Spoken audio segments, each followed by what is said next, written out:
दोपहर का वक्त था। मैं बस कोने वाले न्यूज़ स्टैंड तक टहलते हुए गई थी। मुश्किल से आधा घंटा लगा होगा, लेकिन जब वापस अपनी बिल्डिंग में पहुंची तो सामने EMTs और पुलिस की गाड़ियां खड़ी थीं। लोग इकट्ठा थे। कोई सीढ़ियों की तरफ भाग रहा था, कोई फ़ोन पर बात कर रहा था। सब कुछ इतनी जल्दी हुआ कि समझ ही नहीं आया। उसी छोटे से आधे घंटे में मेरे पड़ोसी की मौत हो चुकी थी। मैं उन्हें बहुत करीब से नहीं जानती थी, लेकिन कभी कभी उनकी ग्रोसरीज ऊपर तक पहुंचाने में मदद कर देती थी। एक बार उन्होंने मेरी बिल्ली का ख्याल रखा था। फिर अपने थोड़े नखरीले मजाकिया अंदाज में बोले थे कि उन्हें बिल्लियों से ज्यादा कुत्ते पसंद हैं। बूढ़े थे मगर बातों में जान थी। हादसे के बाद बिल्डिंग के सारे रेजिडेंट्स को नीचे कॉमन रूम में इकट्ठा कर दिया गया। वहां उनका रूममेट भी बैठा था, कानों में ईयरबड्स लगे हुए क्लासिकल म्यूजिक सुन रहा था और सामने खाली नजर से देख रहा था। उसके चेहरे पर कोई भाव नहीं थे, न रोना न घबराहट, बस एक अजीब सी खामोशी। मैंने सोचा शायद शौक में है। एक पड़ोसी जो थोड़ा बदतमीज किस्म का है, हंसते हुए कहने लगा कि कहीं रूममेट ने ही तो कुछ नहीं किया। वो उसके पास जाकर पूछने लगा। मैंने तुरंत उसका हाथ पकड़कर रोका और कहा कि बेवकूफ़ी मत करो। साफ दिख रहा था कि वो खुद को संभालने के लिए म्यूजिक सुन रहा है। सबने हामी भरी। हमने आपस में कहा कि रूममेट खो देना कितना दर्दनाक होता है, और फिर धीरे धीरे सब अपने अपने फ्लैट्स में चले गए। लेकिन रूममेट को कॉमन रूम में ही बैठाए रखा गया। रात लगभग 11 बजे तक पुलिस बॉडी ले जाने का इंतजार कर रही थी। किसी को ऊपर जाने नहीं दिया गया।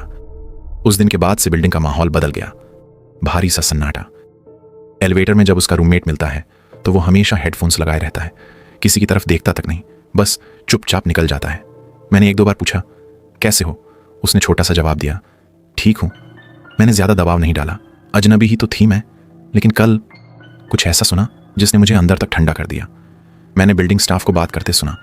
वो उस दिन की हालत बता रहे थे जब बॉडी मिली थी। कह रहे थे कि वो बुजुर्ग सिर्फ डायपर में थे। उम्र ज्यादा थी हाँ, मगर जिस तरह मिले वो अजीब था। वो बिस्तर पर तिरछे पड़े थे, सिर लगभग नीचे फर्श की तरफ झुका हुआ, और उनका रूममेट करीब 10 फुट दूर एक मेज के पास कुर्सी पर बैठा था। जब एक महिला वर्कर CPR देने के लिए दौड़ी तो उसने पूछा, ये कितनी देर से ऐसे हैं? रूममेट ने बिल्कुल शांत आवाज में कहा, लगभग 20 मिनट।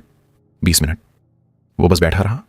कई लोगों ने बताया कि थोड़ी देर पहले तक उन्होंने उस बुजुर्ग को पूरे कपड़ों में देखा था। मतलब सब कुछ अचानक हुआ, और उस दौरान उसका रूममेट वहीं था, देख रहा था, या शायद बस बैठा था। ऑफिशियली कहा जा रहा है कि नेचुरल कॉजेज थे। उम्र थी, बीमारी हो सकती है, लेकिन बात कुछ अजीब है। अगर कोई आपके सामने दम तोड़ दे तो क्या आप बस 10 फुट दूर बैठकर म्यूजिक सुनते रहेंगे? कोई पैनिक नहीं, कोई मदद की पुकार नहीं, बस शांति। अब जब भी एलिवेटर में उससे सामना होता है, उसके हेडफोन्स से बहुत हल्की क्लासिकल धुन सुनाई देती है। उसका चेहरा वैसा ही खाली रहता है। कभी कभी मुझे लगता है वो उस दिन भी ऐसे ही बैठा था, शांत, देखता हुआ, इंतजार करता हुआ। और मुझे नहीं पता क्यों, लेकिन ये सोचकर मेरी रीढ़ में ठंडक दौड़ जाती है। मैं सच में शुक्रगुजार हूं कि मैं जल्द ही यहां से शिफ्ट होने वाली हूं, क्योंकि कुछ बिल्डिंग्स में दीवारें सिर्फ दीवारें नहीं होती, वो सब कुछ देखती हैं। आज सुबह करीब 5 बजे की बात है। मैं गहरी नींद में थी। तभी मुझे महसूस हुआ कि मेरा बॉयफ्रेंड मेरी पीठ पर हल्के हल्के धक्का दे रहा है, जैसे जगाने की कोशिश कर रहा हो। उसकी आवाज में घबराहट थी, लेकिन मुझे याद नहीं कि वो क्या कह रहा था। उस वक्त सब धुंधला सा लगा और हम दोनों फिर से सो गए। दिन भर हम यूनी और काम में लगे रहे, इसलिए इस बारे में ठीक से बात नहीं हो पाई। लेकिन बाद में उसने जो बताया वो सुनकर मेरी रीढ़ में सिहरन दौड़ गई। उसने कहा कि आज सुबह उसकी नींद मेरी आवाज से खुली। मैं बिस्तर पर करवट लेकर अपनी कोहनी के सहारे आधी उठी हुई थी और कमरे के कोने की तरफ देख रही थी। वही कोना जहां दरवाजा है। दरवाजा बंद था, कमरा पूरी तरह अंधेरा था, और वो कोना सबसे ज्यादा काला। उसने कहा, मैं किसी से बात कर रही थी। उसे मेरे शब्द साफ सुनाई नहीं दे रहे थे, लेकिन मेरे बोलने का अंदाज ऐसा था जैसे मैं किसी के सवाल का जवाब दे रही हूं, जैसे कोई बातचीत चल रही हो। वो कुछ सेकंड तक मुझे देखता रहा, फिर अचानक मैं उसकी तरफ पलटी और ऐसे लेट गई जैसे कुछ हुआ ही नहीं, गहरी नींद में। उसी के बाद उसने मुझे हिलाकर जगाने की कोशिश की। उसने कहा कि वो सच में डर गया था। सबसे अजीब बात यह है कि मैंने कभी नींद में बात नहीं की। हम 2 साल से एक ही बिस्तर पर सो रहे हैं, और ऐसा पहले कभी नहीं हुआ।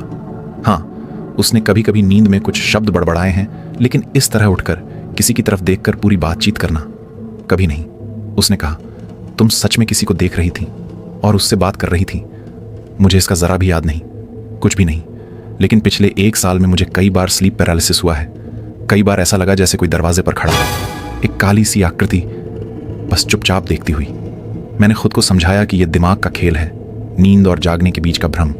लेकिन अब अगर मैं सोते सोते उठकर उसी कोने की तरफ देख रही थी और किसी से बात कर रही थी, तो सवाल यह है, मैं किससे बात कर रही थी? कमरा पूरी तरह अंधेरा था, दरवाज़ा बंद था, कोने में कुछ नहीं था, कम से कम दिखने लायक कुछ नहीं। मुझे नहीं पता ये बस नींद का असर था या कुछ और, लेकिन आज रात जब मैं उस कोने की तरफ देखूंगी तो शायद मुझे नींद आने में थोड़ी देर लगेगी। ये कुछ दिन पहले की बात है। मैं अपनी एक दोस्त के घर से वापस लौट रही थी। रात काफ़ी हो चुकी थी और मैं एक सुनसान बैक रोड से गुजर रही थी। मेरी टेस्ला मॉडल 3 ऑटो ड्राइव पर थी। सच बताऊं तो मैं सड़क पर ध्यान नहीं दे रही थी। फ़ोन हाथ में था, गाड़ी में हल्का म्यूजिक चल रहा था, सब कुछ नॉर्मल और शांत लग रहा था। कितनी देर हो गई थी इसका मुझे अंदाज़ा भी नहीं था। अचानक बिना किसी वार्निंग के गाड़ी ने जोर से ब्रेक लगाया। साथ ही एक तेज डराने वाली अलार्म जैसी आवाज़ आई। मेरा दिल जैसे उछलकर गले में आ गया। मैंने तुरंत स्टीयरिंग अपने हाथ में लिया और विंडशील्ड से बाहर देखा। मेरी गाड़ी के ठीक सामने बस कुछ इंच की दूरी पर एक आदमी खड़ा था। अगर ऑटो ब्रेक न लगता तो वो सीधा टकरा जाता। वो वहीं खड़ा था, हिला तक नहीं, जैसे उसे फर्क ही नहीं पड़ा कि वो अभी अभी मरने से बचा है। मैं करीब 10 सेकंड तक उसे देखती रही। दिल इतनी तेज धड़क रहा था कि खुद की सांस सुनाई दे रही थी। फिर मैंने गाड़ी पार्क में डाली और टेस्ला का मेगाफोन ऑन करके पूछा, आप ठीक हैं? कोई जवाब नहीं। वो धीरे धीरे मेरी खिड़की की तरफ चलने लगा। मेरे हाथ कांप रहे थे। मैंने तुरंत डोर्स लॉक कर दिए। वो मेरी विंडो के पास आकर बोला, विंडो नीचे कर दो, बात करनी है। मैंने मना कर दिया। कहा, यहीं से सुन सकती हूँ? मैंने पूछा। आप यहाँ ठंड में अकेले क्या कर रहे हैं? उसने कहा, मेरी कार ख़राब हो गई है, मैं किसी के रुकने का इंतज़ार कर रहा था। उसकी आवाज़ शांत थी, बहुत ज़्यादा शांत। अब मैं उसका चेहरा साफ देख पा रही थी। उम्र करीब 25 से 30 के बीच, सामान्य सा दिखता था, लेकिन उसकी आंखें, उनमें कुछ अजीब था, जैसे वो मुझे देख नहीं रहा बल्कि मुझे परख रहा हो। उसने मेरा नाम पूछा। मुझे नहीं पता क्यों, पर मैंने बता दिया। उसने कहा उसका नाम एस्टन है। थोड़ी ऑकवर्ड सी छोटी बातचीत के बाद मैंने कहा, मैं किसी को कॉल कर देती हूँ जो आपकी मदद कर देगा। ये सुनकर उसके चेहरे का भाव बदल गया। वो बोला, नहीं, उसकी ज़रूरत नहीं, बस मुझे पास में मेरे दोस्त के घर ड्रॉप कर दो। मेरा दिल फिर से बैठ गया। अभी तो कह रहा था कि किसी का इंतज़ार कर रहा है और अब अचानक ड्रॉप चाहिए। कुछ ठीक नहीं था। मैंने गाड़ी ड्राइव में डाली और मेगाफोन से फिर कहा, मैं हेल्प के लिए कॉल करूंगी। उसी पल उसने डोर हैंडल पकड़ने की कोशिश की। शायद उसे पता नहीं था कि टेस्ला के हैंडल्स बॉडी में एम्बेडेड होते हैं, लेकिन जैसे ही उसने हाथ बढ़ाया, मेरे अंदर कुछ टूट गया। मैंने एक्सेलरेटर दबाया और गाड़ी पूरी रफ्तार से आगे निकाल दी। मैंने पीछे मुड़कर नहीं देखा, रियर व्यू मिरर तक नहीं देखा, ऑटो ड्राइव भी दोबारा ऑन नहीं किया, बस भागती रही। पूरे रास्ते हाथ कांप रहे थे। ऐसा लग रहा था जैसे वो अभी भी पीछे खड़ा हो, अंधेरे में देख रहा हो। जब मैं रोड पर पहुंची और दूसरी गाड़ियां देखी, तब जाकर थोड़ी सांस आई। घर पहुंचते ही दरवाज़ा बंद किया और कई मिनट तक वहीं खड़ी रही, लेकिन उस रात नींद नहीं आई। दिमाग बार बार उसी सीन पर अटक जाता था। और सबसे डरावनी बात, मुझे पूरा यकीन है वो अकेला नहीं था। इतनी सुनसान सड़क पर कोई आदमी यूं ही गाड़ी के सामने खड़ा नहीं होता। शायद कोई और झाड़ियों में छिपा था। शायद वो चाहते थे कि मैं विंडो खोलूं, शायद डोर अनलॉक करूं। मैं बस दुआ करती हूं कि उस रात कोई और वहां से ना गुजरा हो। और एक बात तय है, अब मैं कभी किसी सुनसान सड़क पर किसी अजनबी के लिए गाड़ी नहीं रोकूंगी।